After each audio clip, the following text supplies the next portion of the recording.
ladies and gentlemen, men and women. My name is... Writer. Farr. My name is Josephine Farr. Author. Jo. Scribe.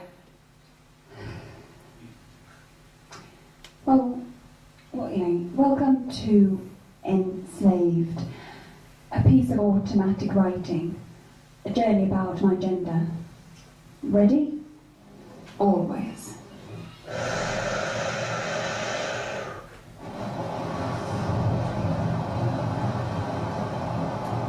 I want to love myself for me. The difficulty is know me to love. Searching this forest of society's voice, I find myself tangled by these labels and eyes, onlookers growing into skyscrapers.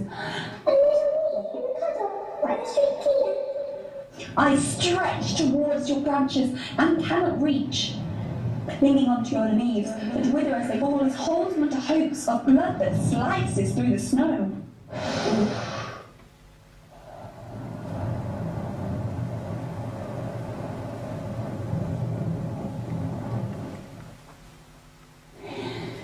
I am the air that rustles through the winds of what should be, that informs me that is a puddle and brushes the ripples on and on. You are so sturdy.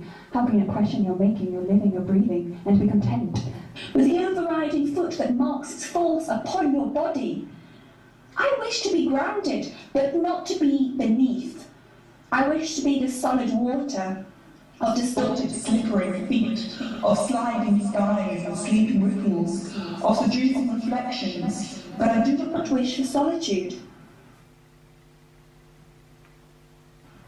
For where there is such a property, it is formed by intense expression and desire, by a complete eclipse of decision, a grasping of the sun, and a drowning of the moon. Running across the fields of identity, I follow my tail in whirlwinds of philosophy, in the lungs of my named behaviours. I long to run like beauty with hooves, cascading the trees and leaping past the grass into the distance. To be this is to cry. To be this is for me impossible, for the fear of who I am in contrast with who I want to be and who I am in the lens of your eye. I long to sing and be approved. Yes, I long for approval, but I cannot remember a tune and haven't the strength to hit a note without dropping to my flooded knees. The only thing I am certain of is death and half my name. I am a Farr. I am a Josephine and a Jo, but I'm a Farr by genetics. To trade this concrete part of me is to ask the wind to blow backwards, to change the who in am, and to conform me into she. So, as the rain falls, I recognise that between the structures of my name, my droplet, I have an outer skin and an inner matter. Between the walls of my outer frame, between the F and the R, there is a questionable substance. You call within the cocoon of your being a simple question of binary answer, one that bellows out clean and crisp, and I ask only how? I can only ask whispers as I savage deeper and deeper, ripping flesh and memories in my path. I am not content with the world as flat. And nor were you when taught otherwise. I am only content with such an ideal when both are under the same bridge. I have two letters between my name, two matters that make up me, two rolling waves that bring the tide and cleanse the shore. Therefore, my first name has evolved. As the bears call their cub Weedle, or It. Two names that roar nor here nor there, but mean just one simple, coherent thing. I'm certain this Farr is like what you see, a woman, a vagina valley of rolling hills and long grasses, of wide springs and birds of eyelashes. She is a she. She is the me that is the Farr, if only a Farr I am. She is the rolling hills and the vagina valley that swirls her long grasses and wide springs and flickers her bird eyelashes. She is the Farr at the mic in the light, before her judges of men and women. I am to part this Farr, past her mother and past her father, scoring off depth and the and questioning my inner matter face on. How was it spelt to sound my full surname?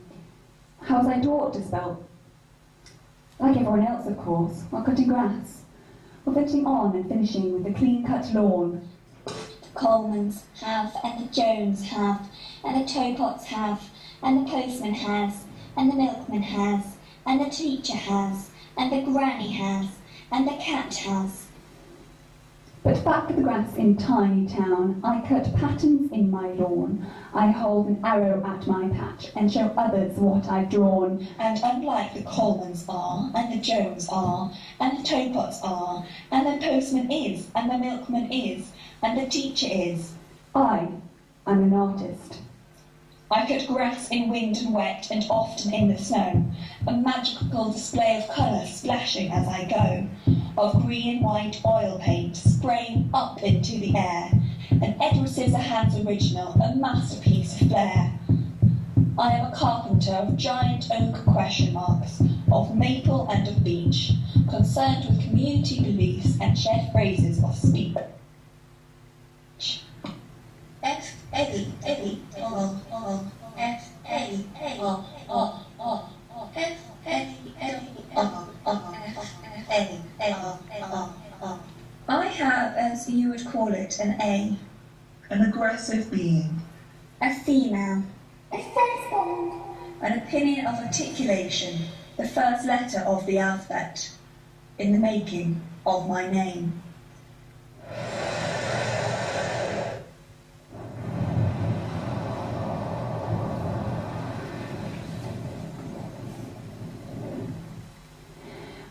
I have a hormone, a bodily signal signifying significance of a female. My A is the ability to abandon bodily hair, to act as a seed in the sand that tells each castle it must have 4 towers, or else it is not a castle. A is the appearance of a female, the descending of long hair and apparent rounded fleshy breasts. My A is the acting, the assertion of pink silk petals draping down about my womanly figure. It is the she that lives in the shell of me. According to you, I should pronounce the latter letter as R. A wretched snarl of the he, a forceful biting expression of the muscular male to endow themselves with weapons and gadgets. R is the masculine, the opinion of assertion. The 17th letter of the alphabet. I am a hormone, a bodily signal signifying significance of a male. My R is my restless thinking that acts as a turbine in the match of winds, a cog in the mind that fires off many circular directions but always remains facing forward. R is the reputation of a male. The restless manner to which I am aware of every eye lens and reflecting window. It is the tail I chase around and around, around and around, the rake in my pit.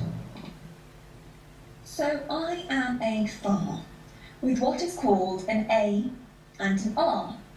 I am a Farr, and an A and the R are the donkey and the horse, for must I be the mule? The woman, the mule, the Josephine Farr. The Josephine. How does that define my being? In presence, I am a woman, and in the making, I am both male and female. Though test the river for poison, and I am more a man than you may know. I am the maker and solver of mazes. I can fuck in the bedroom and shit in the bathroom, piss on my feet and down a pint. I'll grow a moustache, a monobrow, beefy legs, and armpits of cascading ivory, if given the time and not the tools. I'll scratch my bits in front of your mum and never ask for directions. I'll imagine spatial objects and never walk through them. I'll draw with a ruler until it is straight. I'll get on with the task until it gets late. I'll not howl like the wolf and cry like the rain. I'll not fake it in bed, nor lose my last name. I'll be the man you'll never be. I'll be my support, I'll stand to my feet. I'll be the fifth father that now you can meet. I am as mother intended. I am not altered nor different, just an individual like you. I'll walk all day on the moor in search of balance accepted and not medically condemned and categorised. To let go of my dog tags is freedom and confusion. It is to sit on the fence above a metre-deep muddy patch and twitch with daring contemplation. I shall not agree to group myself. But stand nervously, alone in white light. My only hope is that all the fences burn and all the roads grow weeds. See a herd of wild ewes and rams, and dwellers know whatever their souls are made of, they are the same.